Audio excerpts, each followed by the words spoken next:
You're driving down a desolate stretch of highway somewhere in New Mexico. There's nothing out here except for you, your car, and the road. What you don't know is that you're about to encounter something. Something terrifying. There's no moon, and the sky is pitch black. Your own car is barely lighting up the dark road ahead of you. Just then, you spot something in your rearview mirror. It's a pair of headlights.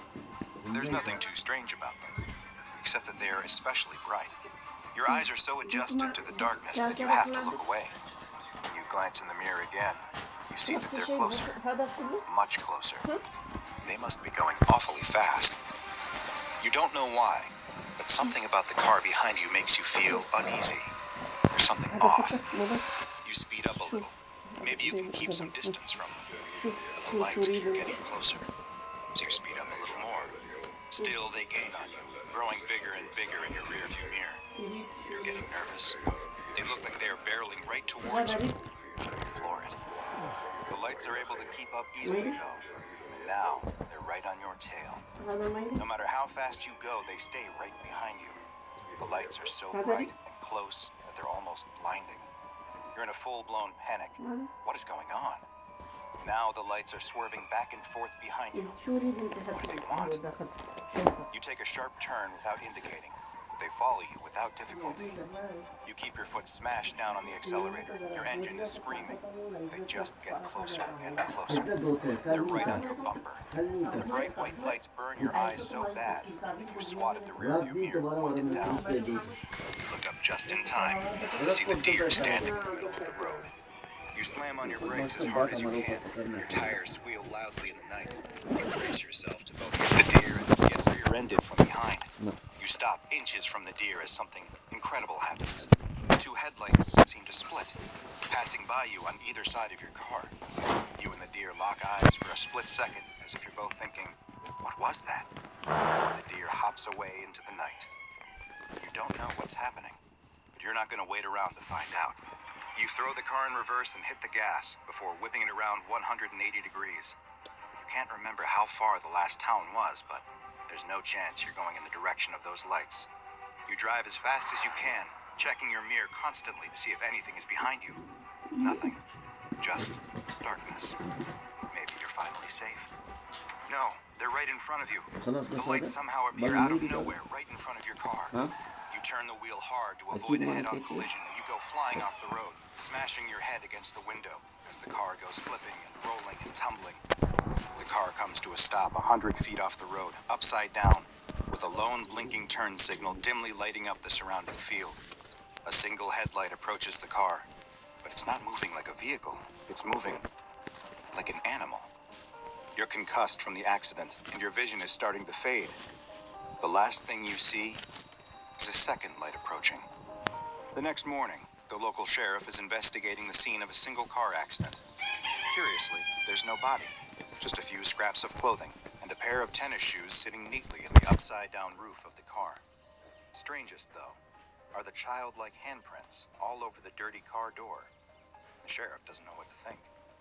What the sheriff doesn't know is that he has just come upon the aftermath of an SCP-745 attack, a strange and mysterious creature known as the Headlights.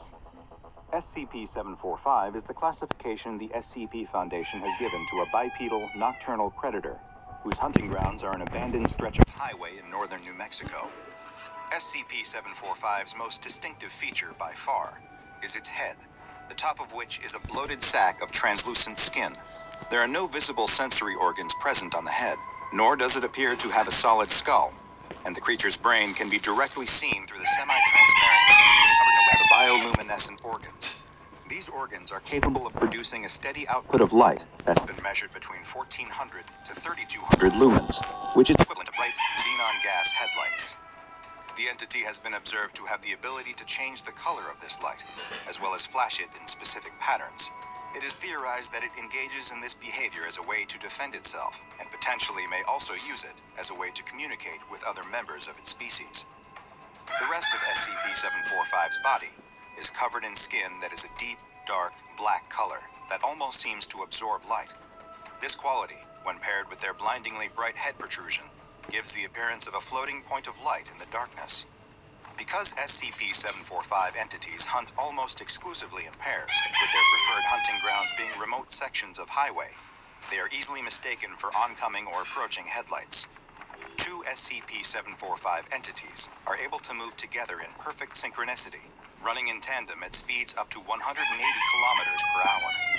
Together, they will target lone vehicles that they spot on the highway and will begin to chase or run straight towards them, giving the unlucky driver the impression that a fast-moving car is rapidly approaching them. After they near the targeted car, they will attempt to stop it by any means necessary, whether by simply forcing the driver to pull over out of fear, or by running them off the road completely. Once their prey has stopped, crashed, or become otherwise incapacitated, the pair will stop moving together and approach the car separately to directly assault and then consume the vehicle's occupants. Next to no remains are left following an attack, save for a few scraps of clothing in the victim's shoes. Other than the damage sustained during the accident, there is never any other sign of struggle or forced entry, with the only other evidence left at the scene being the childlike handprints from SCP-745's small front paws. Strangely, analysis of SCP-745's genetic structure has revealed that unlike humans, they are not a carbon-based life form, meaning it is unlikely then that they are able to derive any nutrition from the consuming of human flesh. It is theorized then that they may be hunting solely for sport or some other form of perverse enjoyment. This question remains unanswered, as currently there are no recorded observations of SCP-745 feeding in the wild, as successful attacks have never left any witnesses, and specimens captured by the SCP Foundation refuse to eat at all. No lairs, nests, or other refuge of SCP-745 has ever been found, nor has the Foundation located any breeding grounds or young examples of the entity. It's unknown how or if they reproduce, or when they may have first appeared. What is known is that they had established a wide hunting territory across the American Southwest until Foundation teams began a program to thin their numbers in the 1960s. The effort appears to have been successful so far, and all recent sightings of SCP-745 have been limited to a specific stretch of highway in northern New Mexico. SCP-745 has been classified as Euclid, and in order to limit potential exposure to civilians, the Foundation has purchased the land surrounding the highway, with traffic being redirected to other roads. Foundation security teams disguised as highway patrol officers are to remove any trespassers or lost travelers who accidentally find themselves on the dangerous stretch of highway. The security teams are also tasked with attempting to capture any instances of SCP-745 that they can, and any recovered creatures, live or dead, are to be loaded into Class 3 BCU storage containers and transferred to Site-17 for further study. Containment procedures that are able to preserve living specimens are still being researched, and currently, no examples of SCP-745 have survived for more than a week in captivity.